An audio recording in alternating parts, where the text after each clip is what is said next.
A palavra ética, ela existe há 2.500 anos. Mas é engraçado, só nos últimos 30 anos que ela passou a ser usada. Até 30 anos atrás, essa palavra era exclusividade de professores de filosofia. De 30 anos para cá, a palavra ética se tornou a palavra mais repetida na rua. É impressionante porque não é só um fenômeno brasileiro, é no mundo inteiro. Não há como ler um jornal, uma revista, ligar a televisão sem ouvir a palavra ética. É interessante se perguntar o que foi que aconteceu. Por que de repente essa palavra começou a ser usada por todo mundo? Aparentemente ela teria entrado no lugar de uma outra palavra que era muito usada e deixou de ser. Ela lembra os nossos avós, é a palavra moral. É interessante porque dá a impressão que ética e moral são a mesma coisa, uma entrou no lugar da outra e está tudo certo. Mas não é bem assim, as duas continuam existindo entre nós. Então eu começo falando de moral, se você me acompanhar, a gente pode ganhar muito com isso. Moral nada tem a ver com o fato de você ser pego, com o medo de ser flagrado, nada tem a ver com câmaras que fiscalizam, nada tem a ver com o guarda de trânsito, nada tem a ver com o poder judiciário, com a mídia que fiscaliza, nada disso. Porque a moral não sai de dentro de você. A moral é você pensando sobre os limites da tua conduta. A moral é você que julga você mesmo. A moral é sempre na primeira pessoa do singular. O eu pensa sobre como o eu deve agir. Então, você imagina que em muitos momentos da vida você se pergunta, será que eu faço isso? Será que eu faço aquilo? E você pensa, isso eu acho que eu não acho legal fazer. Você está no âmbito da moral, você está definindo você mesmo os limites da tua conduta. A moral parece ainda mais importante quando você deixa de ganhar alguma coisa, deixa de obter um resultado, deixa de obter um prazer, para poder respeitar um protocolo de conduta que você acha adequado para você. Existe essa possibilidade.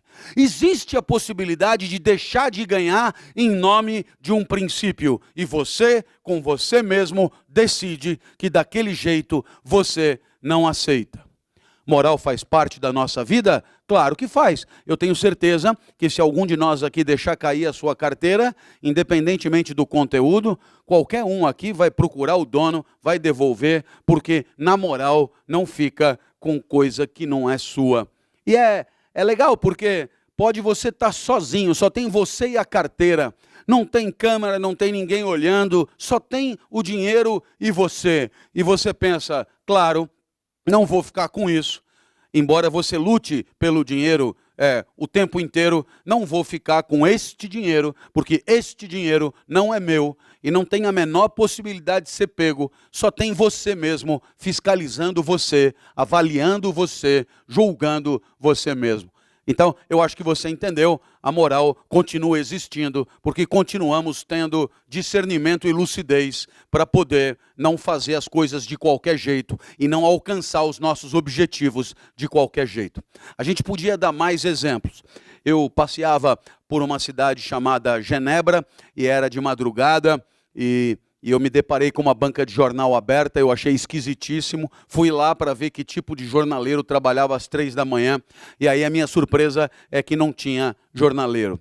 Não tinha jornaleiro e também não tinha transeunte, não tinha pedestre, não tinha raio laser, não tinha câmera, não tinha nada. Então eu entendi que eu poderia pegar as coisas ali e pagar ou não pagar era um problema meu. Eu poderia pagar, muito bem, estava ali uma caixa com dinheiro dentro, e eu poderia não pagar, muito bem, ninguém fiscalizaria. Então perceba, a moral é exatamente esse momento em que você pensa com você mesmo, aquilo que você aceita fazer e aquilo que você não aceita fazer, independentemente do que vá acontecer depois, de quem esteja olhando, de quem esteja fiscalizando ou não. Eu acho que você entendeu o conceito, porque você sabe que isso ainda existe. Mas a gente tem que admitir que imaginar uma sociedade onde todo mundo respeitasse escrupulosamente os direitos dos demais, imaginar uma sociedade onde todo mundo, não por medo, não por receio, mas na moral, limitasse a sua conduta de maneira a jamais agredir, entristecer e humilhar quem estiver em volta. Imaginar uma sociedade onde todo mundo, sabendo os limites da sua conduta, não se atreve a fazer nada que possa prejudicar alguém. Imaginar essa sociedade é cada vez mais difícil. E é exatamente por isso que a gente sabe que a moral não dá conta. Porque nós não conseguimos segurar a nossa onda. Porque diante da possibilidade de um ganho, diante da possibilidade de um resultado positivo, muitos de nós não hesitam em fazer o que não deveriam para conseguir aquilo. A moral não dá conta, talvez nunca tenha dado, mas a gente tem que admitir, já foi até melhor do que é hoje. Eu me lembro, a minha avó morava na Manuel da Nóbrega, perto do Ibirapuera, na frente da Assembleia Legislativa. Eu morava com ela, eu tinha 8 anos, e ela dizia, menino, vai buscar pão e leite. Eu saía sem dinheiro, ia até a Brigadeiro, Luiz Antônio, subia umas quadras, e na esquina da Lorena tinha uma padaria, onde é hoje o Pão de Açúcar. Eu entrava, pedia pão e leite, o padeiro anotava o que minha avó tinha pedido, eu levava, sem levar dinheiro, o produto para casa. O padeiro tinha certeza que a minha avó voltaria para pagar. A minha avó tinha certeza que o padeiro tinha anotado certo. Então eles conviveram décadas desse jeito. Você sabe que não funciona mais assim. Você sabe que no lugar dessa prática entrou uma plaquinha dizendo aqui não aceitamos fiado. E não aceitamos fiado significa aqui desconfiamos de você. E essa plaquinha desapareceu porque sabemos que o fiado é inimaginável hoje. E hoje, se uma criança chegar com dinheiro para comprar pão e leite para a avó, passa pela humilhação, já aos 8 anos, de ver o caixa olhando a nota contra a luz, para ver se aquela nota é verdadeira ou é falsa. E tudo isso num espaço de 40 anos. Em 40 anos saímos da confiança máxima para a desconfiança máxima. E não foi obra de ninguém, não foi obra de nenhum profeta. Não fomos invadidos por nenhum povo estranho. Isso aqui fomos nós que fizemos acontecer. Se antes confiávamos uns nos outros, hoje não confiamos mais. E aí eu pergunto a você, por que será? Com certeza porque algum padeiro anotou de sacanagem mais do que foi comprado. Com certeza porque alguma avó de sacanagem esqueceu de pagar o pão. E assim, graças aos nossos comportamentos, a gente costurou uma sociedade onde ninguém acredita em ninguém, onde todos desconfiamos de todos. E é claro, esse talvez não seja o melhor lugar para se viver. A gente tem que se acostumar em ser humilhado a cada segundo que desconfiam de nós. Você imagina que eu dou palestra todo dia? Quase sempre quem me convida chama para ir até a empresa onde trabalha. Eu chego na recepção e aí a pessoa da recepção diz, tem cadastro? Eu costumo dizer, eu não sei o que é isso. E a pessoa então diz, são informações sobre você. Aí eu falo, eu tenho informações sobre mim. Aí a pessoa olha sem entender e diz, não, eu quero saber se eu tenho. Eu falo, mas isso quem tem que saber é você. Vai perguntar se você tem informações sobre mim. Eu acho que deve ter, porque se me convidaram para estar aqui, devem saber quem eu sou. A pessoa não está preparada para argumentar. Então ela diz, nome. Aí eu dou o nome, RG, CPF, não sei o que e tal. Eu vou respondendo e aí ela pede um documento. No documento constam as mesmas informações que eu acabei de dar. O que isso significa? Significa que ela não acreditou numa palavra do que eu falei. E depois do documento ela tira uma foto, porque a foto do documento pode ser falsa. Aí ela me dá um crachá. O crachá gira a roleta. Sem o crachá, a roleta não gira. Houve o tempo que você entrava em qualquer lugar sem roleta. Mas hoje precisa de crachá e de roleta, e aí, claro, e ainda tudo observado por pessoas gigantes que ameaçam fisicamente você, caso você resolva pisar fora da bola. E aí, você chega num elevador, o elevador dá acesso exclusivo ao andar que você está autorizado a frequentar. Se você, por acaso, descer no andar errado, encontrará uma porta de vidro à direita, uma porta de vidro à esquerda, é um calabouço, não conseguirá sair mais dali. E tudo isso porque fui convidado pelo presidente para falar de ética ali dentro. Imagine se fosse ladrão. Bem, meus amigos, eu acho que você entendeu, a moral foi perdendo prestígio. E a palavra moral foi deixando de ser usada, porque a moral foi perdendo prestígio, significa a gente foi perdendo esse hábito salutar de não fazer as coisas de qualquer jeito para conseguir o que quer. Eu fui dar uma palestra em Posadas do Rio Quente, era indústria farmacêutica. E aí, era um evento incrível, muito grande, falei de ética, e terminada a palestra, tinha um tempinho ainda para voltar para Goiânia, e o meu anfitrião, gentil, virou para mim e falou, por que você não dá um mergulho, professor? É bem quente a água, é bem legal. Eu confesso que nunca me ocorre levar uma sunga quando saio para trabalhar. Hoje mesmo eu não trouxe uma sunga aqui.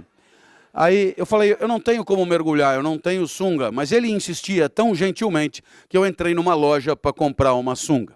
Eu não sei se é vício de professor da universidade pública, mas eu já fui pedindo pela sunga mais barata. A sunga era de fato barata, R$17, mas não sem razão. Na frente, um coqueiro estampado. Um único coqueiro, vertical. E atrás, a bandeira do Japão. Para os que não se lembram, é uma bola vermelha no meio.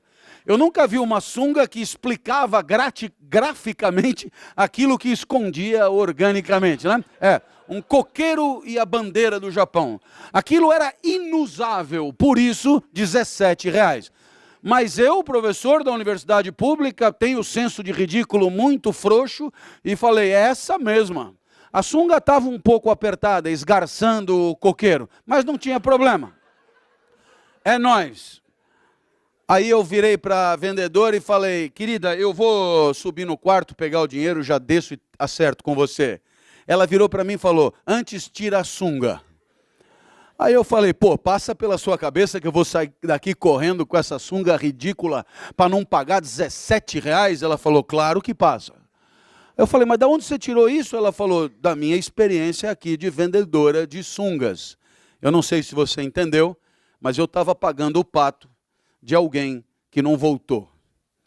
Então eu estava passando pelo constrangimento da desconfiança, porque alguém antes de mim, em situação idêntica, com o coqueiro na frente e o Japão atrás, saiu correndo sem voltar para pagar. Eu espero que você tenha percebido que ao longo do tempo, a gente foi costurando entre nós uma sociedade da desconfiança, onde ninguém acredita em ninguém. E vou lhe dizer, quando alguém demonstra ser digno da confiança, isso causa um espanto enorme. Porque como a expectativa é a mentira, como a expectativa é o comportamento indevido, quando alguém age corretamente, gera confusão. Bem, não poderia de lembrar do zagueiro do São Paulo, Rodrigo Caio, que, tendo percebido que o juiz se equivocou, árbitro, não é?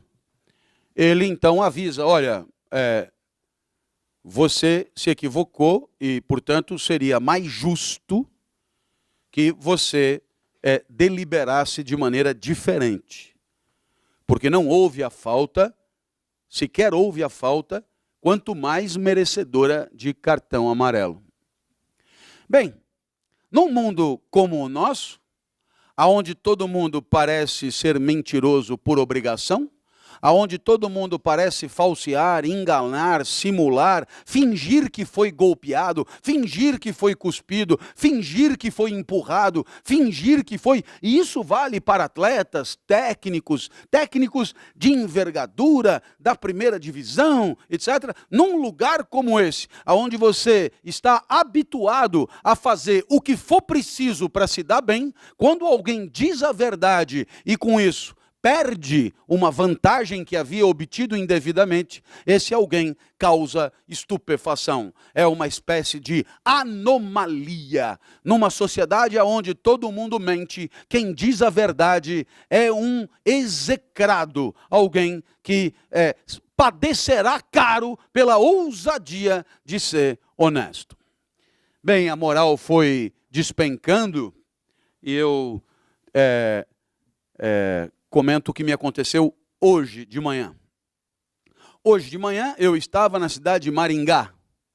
E eu saí de Maringá, saí do hotel 4 e pouco, porque supostamente deveria pegar um voo às 6 da manhã, que faria escala em Curitiba. Por conta do aeroporto de Curitiba ter fechado, esse voo foi cancelado e eu acabei conseguindo chegar de outra forma. Lá no hotel, o cidadão que me fez a saída do hotel, ele virou para mim e falou, teve consumo de frigobar? Eu disse, sim, uma água mineral. Então esse cidadão, na minha frente, pegou um telefone e disse, check-out do 214, verificar o consumo do frigobar. Se eu tenho um revólver, eu descarrego na testa, porque ainda não consegui aceitar esse tipo de humilhação desse jeito. Mas aí, o que você percebe? Que se você for encarar um enfrentamento a cada vez que a sua postura é tomada por mentirosa, é possível que você não chegue ao final do dia. Por essas e por outras, foi verificado que eu tinha consumido só uma água mineral. E então o cidadão deixou o telefone e disse, foi só uma água mineral mesmo. Eu falei, nossa, então eu disse a verdade? Ele falou, disse. Disse, ele foi verificar. Essa sociedade que nós costuramos para nós é também a sociedade que deixaremos como legado para os nossos filhos, que não pediram para nascer, muito menos nessa várzea em que a gente se habituou a conviver. A minha filha mais nova, chamada Natália, estudava numa escola pertíssimo daqui. E aí a diretora pedagoga chamou os pais e disse, venham para uma reunião. Nós fomos e ela nos mostrou que em cada sala de aula, graças à sua inventividade, ela instalou uma câmera. E aí ela disse para os alunos, crianças agora terão que se comportar, porque tem uma câmera em cada sala e seus pais poderão vigiar seu comportamento até pelo celular. A criança que é mais lúcida que a diretora, logo compreendeu tudo. O meu comportamento está vinculado à presença de uma câmera. Significa, não havendo câmera, poderei dar vazão aos meus instintos mais primitivos e canalhas, como, por exemplo, dentro do banheiro. Não é? Claro, porque ela disse, terão que se comportar porque estão sendo vigiados. O que essa diretora excluiu do mapa? Sabe o que ela eliminou do mapa? A moral. Porque, na moral, aquela criança poderia ter a lucidez de pensar sobre como deve agir, independentemente da presença de um elemento externo que a fiscalize. Essa diretora matou a moral porque, na incapacidade de oferecer formação moral aos seus alunos, ela transforma o bom comportamento numa questão de medo e de repressão. E aí, a moral acabou. A moral é quando você não precisa de nada para agir bem, porque basta você para agir adequadamente. E quando não houver mais ninguém, quando não houver mais nenhuma câmera, quando não houver mais ninguém te fiscalizando, ainda sobrará você, juiz de você mesmo, capaz de discernir como deve agir para que a dignidade ainda seja possível. A moral é só uma questão de consciência, não sai da sua cabeça. Ficou claro até aqui? Show de bola, né? Conceito de moral explicadinho, né? Vamos imaginar que você tenha um tipo de vida parecido com o meu, que tem que viajar todo dia, e aí você vai para algum lugar e lá você conhece alguém apetecível esteticamente, atrativo, de topografia agradável, de papo frouxo, e alguém que pretenderia com você algum tipo de aproximação física. Você que no passado havia assumido compromissos de exclusividade erótica, você se vê numa situação onde ninguém pode te flagrar. O celular não pega, você está no meio do nada, você está de boa, ninguém ali e tal. Quem poderia te fiscalizar já está dormindo, está tudo nos trinques, tudo redondo, toda possibilidade de flagrante eliminada. Nesse momento em que você está diante de uma proposta que te sugere fazer alguma coisa que contraria teus próprios compromissos, ainda existe alguém que pode dizer não. E esse alguém é você, porque a moral ainda existe. Se ontem o homem foi capaz de moral, significa que em termos potenciais ele pode voltar a ter moral, pode voltar a ter inteligência e lucidez para ser honrado novamente, coisa que deixou de acontecer. Bem, você imagina então que numa situação como essa de caos moral, a sociedade tem que continuar acontecendo. A sociedade tem que continuar interagindo minimamente harmônica. E é por isso que a ética entrou em cena. Porque a ética também visa um comportamento adequado, mas ela não é uma questão de consciência. A ética é uma questão social. A ética é o seguinte: já que na moral a gente não segura a nossa onda, então a sociedade cuidará disso e fará com que você se comporte adequadamente. Por quê? Porque senão a sociedade vira uma lama, uma guerra de todos contra todos. A ética é uma decisão coletiva. A ética é um entendimento coletivo. A ética é a sociedade protegendo a convivência. E isso contra todos aqueles que puderem ameaçá-la. Vem comigo para você entender agora como é que a coisa vai funcionar. Imagina que você tenha morado sozinho numa casa ou num apartamento. Quem mora sozinho não convive e, portanto, vive de acordo com os seus interesses e a sua praticidade. Então você adquiriu práticas, hábitos, porque você mora sozinho naquele apartamento. Muito bem. Por alguma razão você passa a compartilhar aquele mesmo espaço com alguém. Pode ser por falta de grana, pode ser por matrimônio. O fato é que agora são duas pessoas no mesmo lugar. O que você percebe logo de cara? Que tem coisas que você fazia que você pode continuar fazendo, porque não interferem na vida do outro. Mas tem coisas que, se você continuar fazendo, você tira do outro a chance de um pouco de felicidade ali dentro.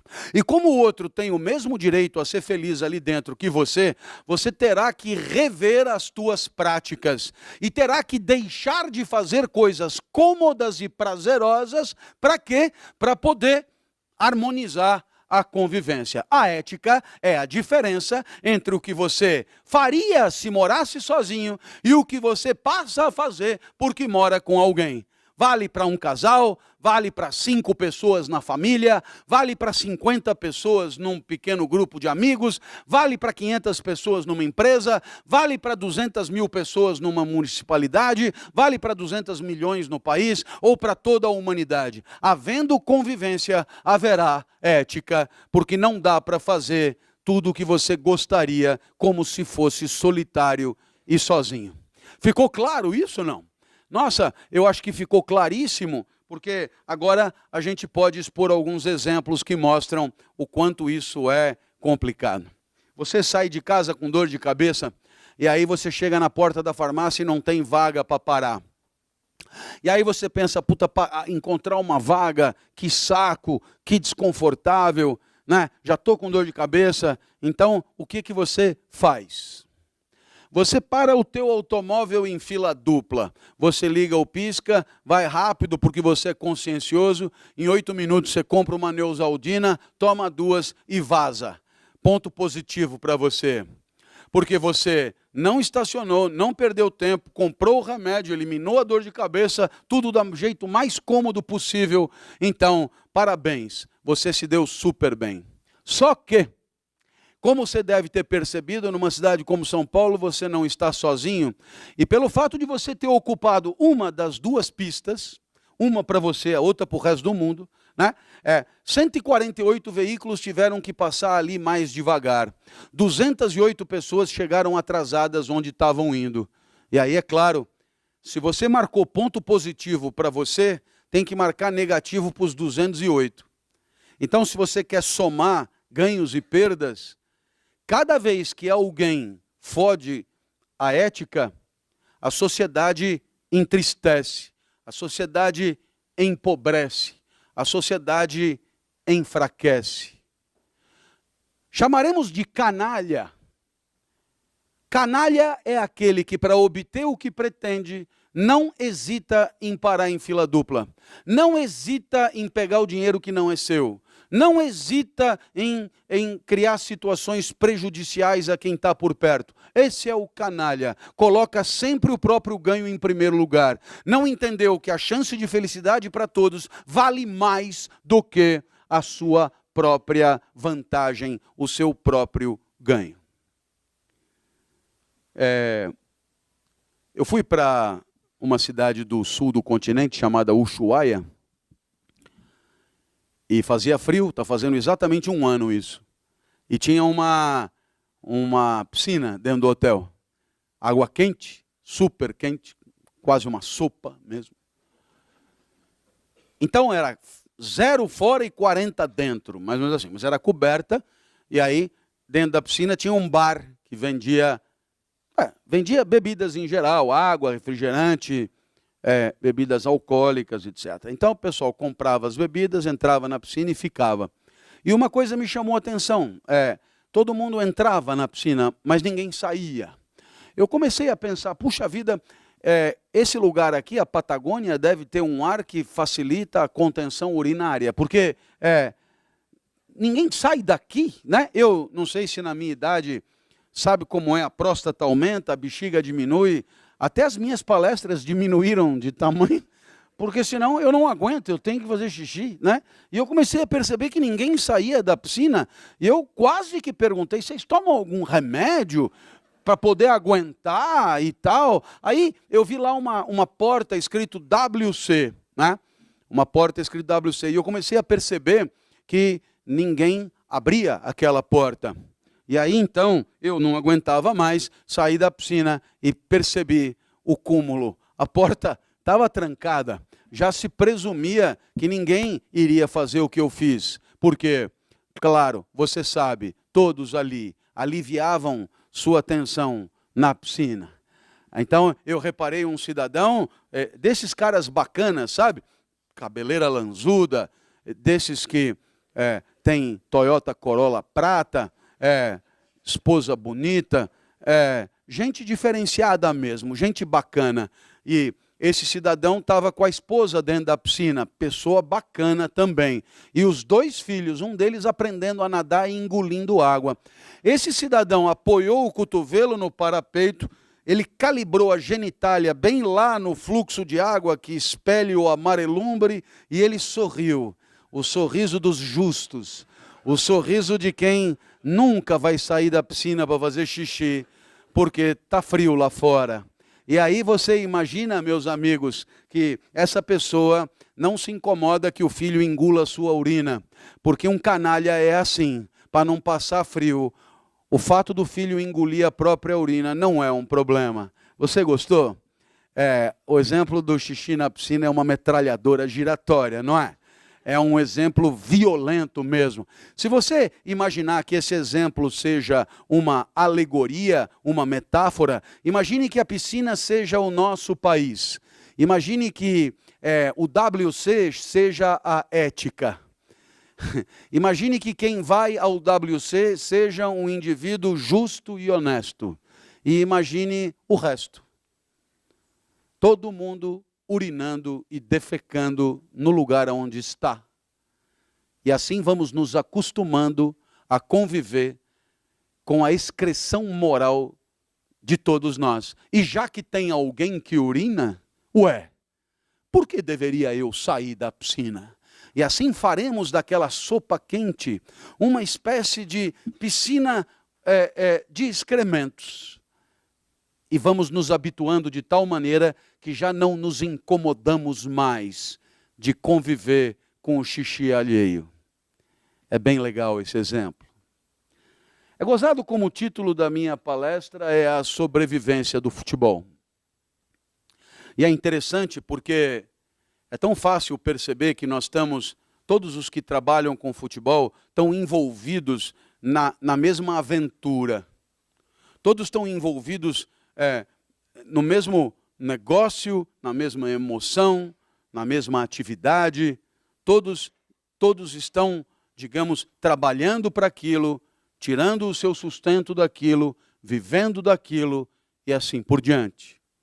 Portanto, são todos meio que corresponsáveis por fazer com que aquilo continue prosperando.